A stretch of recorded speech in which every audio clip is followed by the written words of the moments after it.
오늘 말씀은 갈라디아서 4장 12절에서 15절입니다. 형제들아, 내가 너희와 같이 되었은즉 너희도 나와 같이 되기를 구하노라. 너희가 내게 해롭게 하지 아니하였느니라. 내가 처음에 육체의 약함으로 말미암아 너희에게 복음을 전한 것을 너희가 아는 바라. 너희를 시험하는 것이 내 육체에 있으되 이것을 너희가 업신이 여기지도 아니하며 버리지도 아니하고 오직 나를 하나님의 천사와 같이 또는 그리스도 예수와 같이 영접하였도다. 너희의 복이 지금 어디 있느냐? 내가 너희에게 증언하노니 너희가 할 수만 있었더라면 너희의 눈이라도 빼어 나에게 주었으리라. 아멘. 네. 율법주의와 예수라는 제목으로 은혜를 나누고자 합니다. 사랑하는 성도 여러분, 우리가 율법에 대해서 주의해야 될 두 가지가 있습니다. 하나는 율법주의 사상입니다. 내 힘과 노력으로 율법을 지켜서 구원을 받을 수 있다는 율법주의 사상입니다. 바리새인들이 바로 대표적인 사람들입니다. 이 사람들은 자기의 힘과 지혜로 능력으로 하나님의 율법을 지켜서 자기가 영광을 받습니다. 그래서 예수님께서는 율법주의자들을 아주 싫어하십니다. 인간은 전적으로 타락됐기 때문에 율법을 지킬 수가 없습니다. 겉만 지키는 척 하는 것이지 속 자체가 변화될 수가 없기 때문입니다. 결국은 바리새인들은 겉만 지키는 척하는 외식주의로 흘러가게 되는 것입니다. 네. 두 번째로 우리가 조심해야 될 것은 무율법주의입니다. 이것은 율법 폐기론입니다. 예수님을 믿으면 이제 율법의 저주에서 해방되어 더 이상 율법이 필요 없다고 하는 그런 사상입니다. 칼빈은 우리가 죄사함을 받고 그리고 좁은 의미의 그 율법인 십계명은 실제로 역사합니다.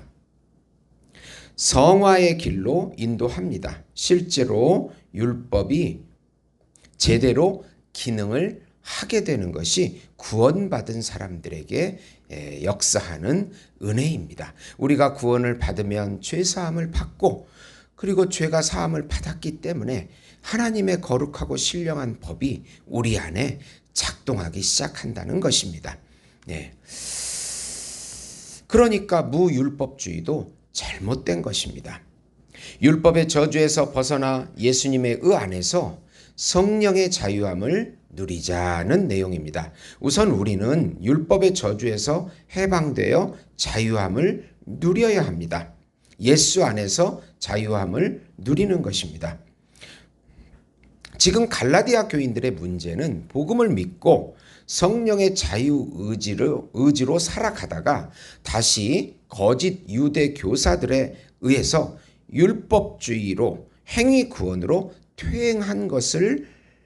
퇴행하고 있는 그런 상태에서 바울이 오늘 이 말씀을 하는 것입니다. 이번에 바울은 논리적인 호소뿐만 아니라 감정적인 호소를 또 합니다. 자신이 사실상 철저한 율법주의자로 살았지만 이제 율법의 자유함을 누린다고 합니다. 갈라디아 교인들과 같이 이방인처럼 되었다고, 율법주의를 떠나서 이방인처럼 되었다고 고백합니다. 바울은 율법주의를 포기하고 이방인과 같이 복음의 자유를 누렸습니다.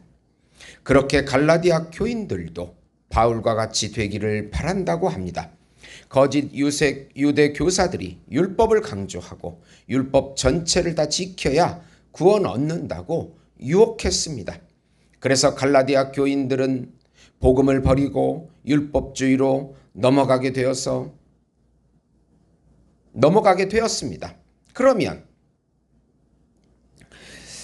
다시 바울은 갈라디아 교인들에게 자기처럼 이제 처음에 율법주의자로 살았던 자기처럼 율법의 저주에서 벗어나기를 바란다고 12절에 말씀하고 있는 것입니다. 형제들아 내가 너희와 같이 되었은즉 너희도 나와 같이 되기를 구하노라.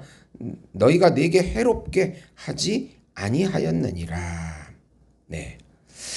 율법은 도덕법과 의식법과 시민법 있습니다. 이 모든 것들을 지켜서 구원을 얻을 사람은 이 세상에 한 명도 없습니다. 율법은 거룩하고 신령하지만 전적으로 타락한 인간에게 비춰지면 온갖 죄들을 드러냅니다. 율법은 선생 노릇을 합니다. 거울 노릇을 합니다.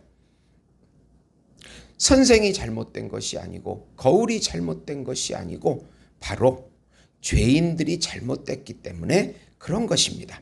사람들은 자기 행위로 구원을 얻으려는 유혹을 받습니다. 그러나 율법은 우리 행위로 구원을 얻지 못하니 예수님을 믿고 의지하라고 하나님께서 주신 것입니다. 바울은 다시 복음으로 돌아오라고 간절히 설득하고 있습니다. 두 번째로 복음을 듣고 믿었으면 끝까지 믿고 전해야 합니다. 바울은 인간적인 간증을 합니다. 바울이 갈라디아 지역으로 간 것은 질병을 치료하려고 처음에 갔습니다. 그런 가운데서 우상 숭배에 빠져 있는 갈라디아 교인들에게 복음을 전했고 그들은 복음을 받아들였습니다. 바울의 연약함을 업신이 여기지 않고 믿음으로 바울을 천사와 예수님과 같이 영접해 주었습니다. 그리고 아픔 가운데 바울이 전한 예수님도 진심으로 믿었습니다. 서로가 얼마나 사랑했는지 모릅니다. 그런데 지금은 어떠냐고 반문합니다. 그 복이 어디 있냐고 반문합니다. 15절입니다. 너희의 복이 지금 어디 있느냐? 내가 너희에게 증언하노니 너희가 할 수만 있었더라면 너희의 눈이라도 빼어 내게 주었으리라. 나에게 주었으리라. 이런 말 하는 것은 그때는 그랬는데 왜 지금은 변질이 돼서 유대인의 율법주의로 넘어갔냐고 질책합니다. 왜 끝까지 복음을 믿지 않고 율법주의로 넘어갔냐고 인간적인 호소를 하는 것입니다. 우리는 복음을 듣고 그렇게 기뻐하는 순간이 있었습니다. 그런데 지금은 이런저런 이유로 그 기쁨이 다 사라져버렸습니다.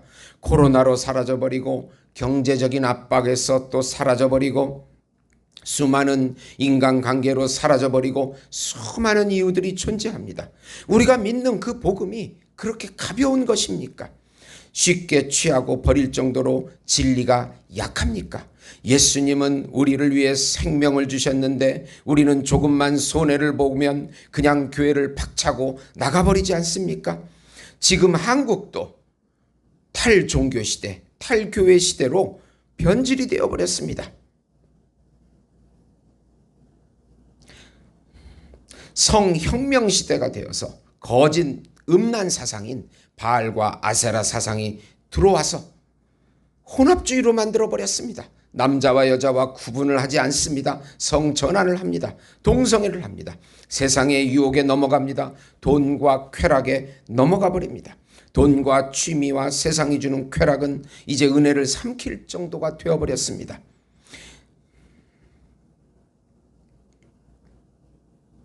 은혜를 버리고 결국 세상으로 자신을 위해 예수님을 반역하고 배도하는 시대가 된 것입니다. 우리가 영적으로 정신을 차리고 끝까지 믿음을 지켜야 합니다. 복음을 믿고 성령을 따라가더라도 채찍이 필요합니다. 더 예수님을 의지하게 하기 위해서 고난의 채찍이 있어야 우리는 절망하게 되고 절망 가운데 예수님을 더욱 의지하게 되는 것입니다. 갈라디아서 4장 19, 20절 보시면 나의 자녀들아 너희 속에 그리스도의 형상이 이루기까지 다시 너희를 위하여 해산하는 수고를 하노니 내가 이제라도 너희와 함께 있어 내 언성을 높이려 하면 너희에 대하여 의혹이 있습니다. 로마서 8장 16, 17절 보시면 성령이 친히 우리 영과 더불어 우리가 하나님의 자녀인 것을 증언하시나니 자녀임은 또한 상속자 곧 하나님의 상속자로 그리스도와 함께한 상속자니 우리가 그와 함께 영광을 받기 위하여 고난도 함께 받아야 할 것이니라. 네, 예수님과 연합이 돼서 예수님과 하나가 되면 예수님의 모든 것을 누리지만 우리가 더 예수님을 의지하기 위해서 하나님은 율법의 채찍이라고 하는 고난의 채찍을 통해서 더욱 우리에게 우리 자신에 대해서는 절망하게 하고 하나님만을, 예수님만을 의지하게 하는 것입니다. 오늘도 어려움 가운데서도 한 걸음 한 걸음 예수님만을 의지하셔서 승리하시고 예수님이 주시는 기쁨과 평강을 누리시는 우리 예수목장교회 성도 여러분이 되시기를 예수님의 이름으로 축원드립니다. 하나님 아버지 감사합니다. 어느덧 하나님, 지금 배도와 반역의 시대가 되어버렸습니다. 전염병과 기근과 전쟁으로 하나님께서 심판하십니다. 끝까지 우리가 복음을 붙잡고 예수님과 연합이 되어 하나가 되어 예수님을 누리게 하시고 더욱 예수님을 의지하는 길로 나아갈 수 있도록 인도해 주시옵소서. 예수님의 이름으로 기도드리옵나이다. 아멘.